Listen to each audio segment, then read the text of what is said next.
दोस्तों नमस्कार। आप डीएनएम शो देखना शुरू कर चुके हैं और डीएनएम शो में मैं हूं देवकीनंदन मिश्र। डीएनएम शो में हम अपराध की सच्ची कहानियां आपके सामने लेकर के हाजिर होते हैं और आज की जो कहानी है वो दिल दहलाने वाली है। प्यार, बल्कि प्यार तो मैं नहीं कहूंगा, शादी, हनीमून और उसके बाद मर्डर की ये जो कहानी है इंदौर से शुरू होती है और शिलांग में खत्म होती है। दरअसल 5 मई को इंदौर में एक शादी होती है। वो शादी होती है राजा रघुवंशी और सोनम रघुवंशी की। दोनों की शादी बड़े धूमधाम के साथ होती है और जो राजा रघुवंशी होते हैं उनके परिवार बड़ा एक तरीके का उनका ट्रांसपोर्ट का कारोबार है और बहुत धूमधाम के साथ साथ शादी होती है। और शादी में राजा रघुवंशी और जो उसकी पत्नी होती है सोनम रघुवंशी, उसका भी जो व्यवहार था वो अपने पति और परिवार वालों के साथ तो बहुत ही हंसनुमा था, खुशनुमा था। लेकिन एक सप्ताह के भीतर आखिर ऐसा क्या हो जाता है कि सोनम रघुवंशी अपने पति की हत्या की साजिश रच लेती है।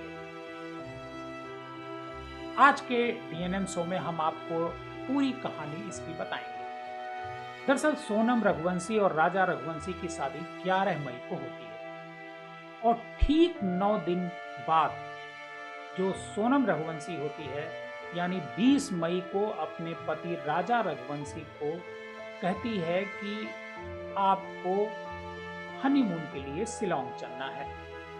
मेघालय की जो राजधानी है शिलांग, वहां चलना है।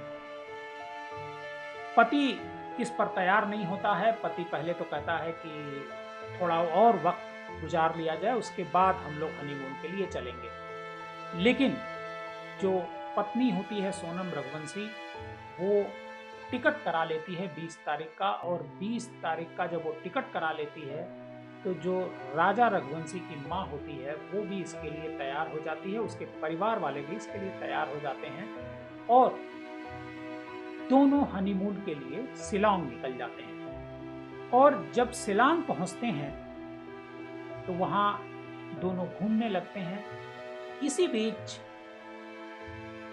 जब पहाड़ पर वो चढ़ाई चढ़ रहा होता है राजा रघुवंशी, उसी दौरान वहां पर फोटो शूट हो रहा होता है, दो होते हैं, तभी 3 लोग राजा रघुवंशी की तरफ बढ़ते हुए नजर आते हैं। जब राजा रघुवंशी की तरफ वो बढ़ते हुए नजर आते हैं, जो अपरिचित टाइप के लोग होते हैं जिन्हें कभी राजा रघुवंशी ने देखा नहीं होता है, तो वो थोड़ा सा परेशान होता है। लेकिन तभी सोनम रघुवंशी वो चीखती है कि विशाल, इसे खत्म कर दो, इसका जीवन आज बचना नहीं चाहिए। जो विशाल नाम का लड़का होता है और एक राज कुशवाहा होता है और एक और साथी उसके होते हैं, वो सब राजा रघुवंशी पर टूट पड़ते हैं और कुल्हाड़ी से उसकी जो है मार करके हत्या कर देते हैं। उसके सिर पर कुल्हाड़ी से हमला किया जाता है और उस दौरान जो सोनम रघुवंशी होती है वो कहती है, चीखती है बल्कि, कि 20 लाख रुपए दूंगी, इनको खत्म कर दो तुम लोग। बहरहाल वहां पर जो राजा रघुवंशी होते हैं उनकी मौत हो जाती है और उसके बाद वहीं पर जो है जो सोनम होती है वो विशाल को 15,000 रुपए निकाल करके देती है और वहां से वो निकल लेती है। निकल करके गुवाहाटी पहुंचती है और गुवाहाटी से ट्रेन से वाराणसी होते हुए गाजीपुर पहुंचा। लाश मिलती है राजा रघुवंशी की शिलांग में, तो शिलांग पुलिस जो है वो उसके मर्डरर की तलाश में जुट जाती है।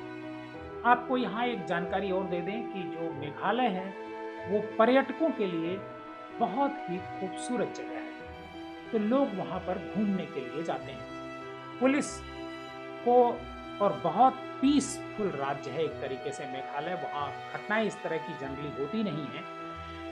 पुलिस जब देखती है कि एक मर्डर हुआ, एक बॉडी मिली है, तो पहले उस लड़के के बारे में पता करने की कोशिश करती है। जब पता करने की कोशिश करती है तो पता चलता है कि ये राजा रघुवंशी है, इंदौर का रहने वाला है।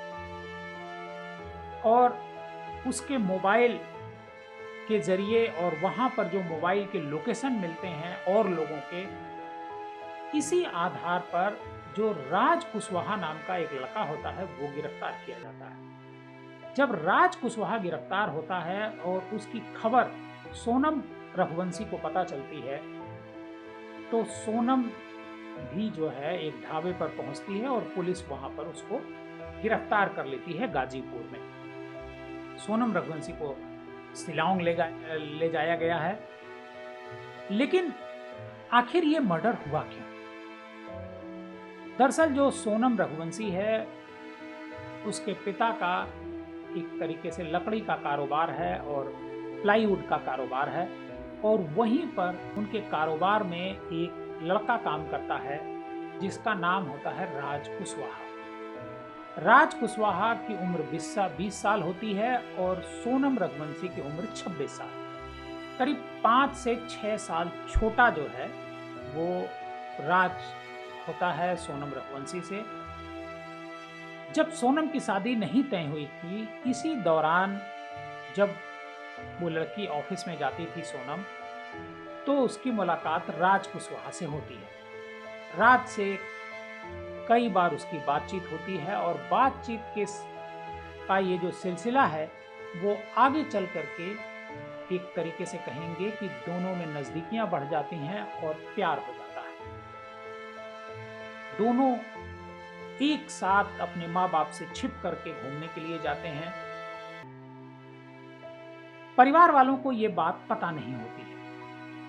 इधर सोनम की उम्र बढ़ रही थी और सोनम की शादी जो उसके परिवार वाले होते हैं, उसके पिता होते हैं, वो तलाशना शुरू कर देते हैं।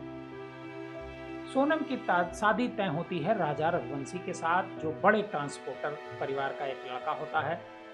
जब शादी तय हो जाती है तो सोनम इसके लिए, शादी के लिए कोई मना नहीं करती है और ये बताती भी नहीं है कि उसका जो है उसके पति मतलब कोई उसका प्रेमी है और उसके साथ वो शादी करना चाहती है। वैसे भी अगर उस समय वो बताती तो शायद सोनम के पिता उसकी शादी के लिए राज कुशवाहा के साथ तैयार नहीं होते, और इसी नाते सोनम ने बताना उचित नहीं समझा। तो सोनम एक रणनीति तय बनाती है राज कुशवाहा के साथ मिलकर के।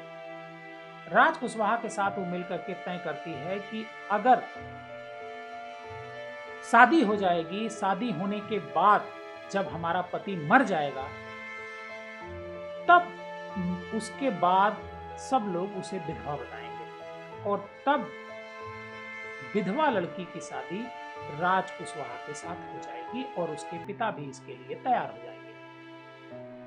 उसकी प्लानिंग जब होती है तो राज इस पर तैयार हो जाता है और सोनम राज से बताती है कि तुम इसके लिए अपने 2-3 साथियों को भी अपने साथ रखें। 11 मई को जब शादी होती है, शादी के बाद दोनों, चूंकि उन्हीं के घर में वो काम करता है, तो दोनों की मुलाकातें भी होती हैं और मिल करके जो है दोनों प्लानिंग करते हैं। और जो सोनम होती है, सोनम वो तैयार होती है कि किस तरीके से योजना बनाती है कि किस तरीके से हम अपने पति को शिलांग लेकर के जाएं। पति पहले तैयार नहीं होता है, लेकिन उसका वो टिकट करवा लेती है पहले ही और टिकट करा के बताती है कि नहीं, हम लोग चलेंगे।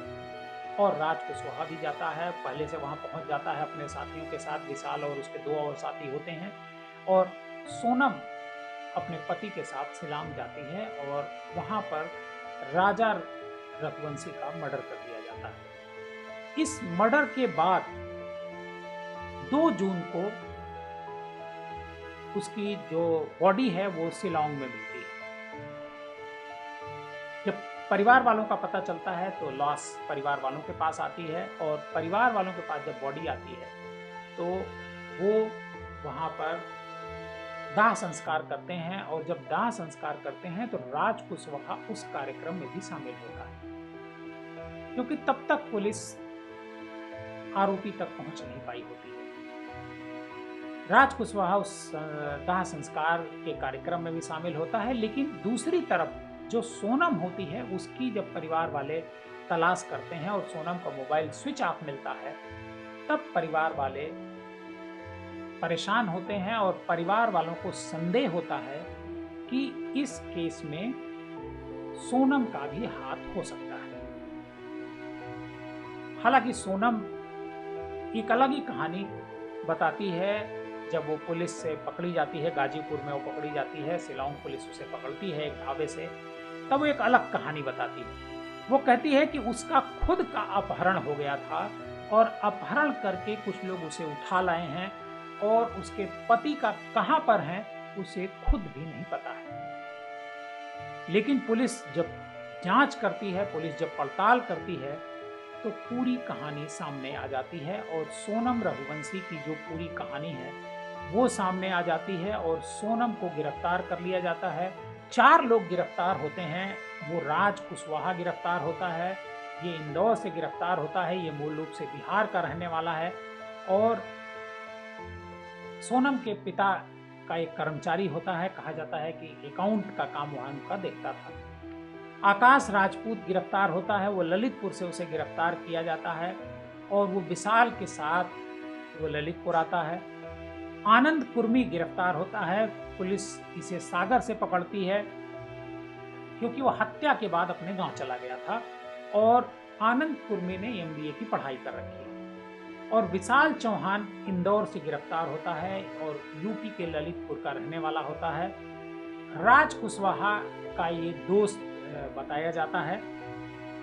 पुलिस का कहना है कि जो सोनम की जो पूरी कहानी है अपहरण की, वो पूरी तरीके से फर्जी है और सोनम ने ही राज कुशवाहा का से मिल करके अपने पति का मर्डर कराया और वो चाहती थी कि जब वो पति का मर्डर हो जाएगा, वो विधवा हो जाएगी, तो हमारे समाज में विधवा से लोग शादी करने से कतराते हैं, तो जब विधवा से हो जाएगी वो, तब उसकी शादी जो उसके पिता हैं वो राज कुशवाहा के साथ कर देंगे। और इसी योजना के तहत उसने अपने पति को रास्ते से हटाने का तय किया और राज कुशवाहा से इस बारे में रणनीति तैयार की। आज की कहानी हमारी आपको कैसी लगी, हमें कमेंट बॉक्स में जाकर जरूर बताइएगा। लेकिन एक बात मैं इस कहानी के साथ आपको कहना चाहता हूँ कि आखिर हमारा समाज कहाँ जा रहा है, इस कहानी को सुनने के बाद एक बार जरूर विचार कीजिए।